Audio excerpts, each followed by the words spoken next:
Assalamualaikum warahmatullahi wabarakatuh. Shalom, Om Swastiastu, Namo Buddhaya, salam kebajikan. Terima kasih atas waktunya. Di sini saya akan menjelaskan atau memaparkan mengenai materi sebelumnya di tanggal 20 April di Sekolah Paralegal. Izin memperkenalkan, saya Mira Birrul Walidaini sebagai peserta Sekolah Paralegal. Nah, di sini saya akan mereview materi sebelumnya mengenai dengan paralegal.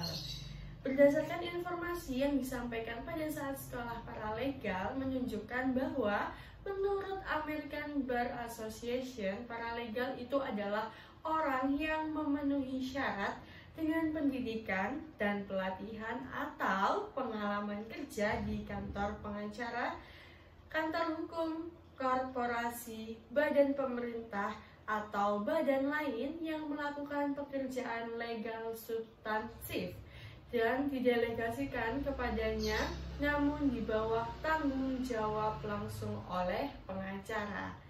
Nah, selain itu, berdasarkan dasar hukum yang sudah ada di Indonesia, yakni pada Permenkumham nomor 3 tahun 2021 tentang paralegal, dalam pemberian bantuan hukum, paralegal itu adalah setiap orang yang berasal dari komunitas masyarakat atau pemberi bantuan hukum lainnya yang telah mengikuti pelatihan paralegal, tidak berprofesi sebagai advokat, dan tidak secara mandiri mendampingi penerima bantuan hukum di pengadilan.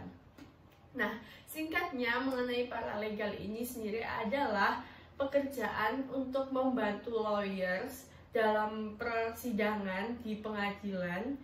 Nah, menyelesaikan beberapa kasus yang ada, seperti dengan kita sebagai paralegal untuk men-search dasar hukum atau peraturan yang berkaitan dengan kasus yang dialami, yang sedang terjadi oleh klien kita, dan menyiapkan dokumen di persidangan.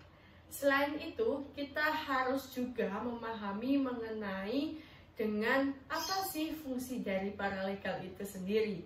Nah, lanjut, untuk fungsi paralegal itu adalah sebagai perantara atau jembatan antara masyarakat yang pencari keadilan dan lembaga hukum. Nah, dengan ini, dari tujuan ini itu meningkatkan pengetahuan dan keterampilan masyarakat untuk dapat memahami mekanisme hukum dengan harapan dapat memberikan bantuan hukum dalam penanganan kasus yang ada di lingkungan kita sekitar. Lalu apa sih jenis dari paralegal itu sendiri? Nah, jenis paralegal itu ada 4. Yang pertama, paralegal komunitas. Yang kedua, paralegal bantuan hukum. Yang ketiga, paralegal kantor advokat atau pengacara. Yang keempat, paralegal pelaksana program pemerintah. Nah, terima kasih. Ini saja yang bisa saya sampaikan mengenai materi yang ada di sebelum ini, yakni pada tanggal 20 April. Bila ada salah perkataan ataupun perbuatan, mohon dimaafkan. Wallahu muwaffiq ila aqwamit thoriq. Wassalamualaikum warahmatullahi wabarakatuh.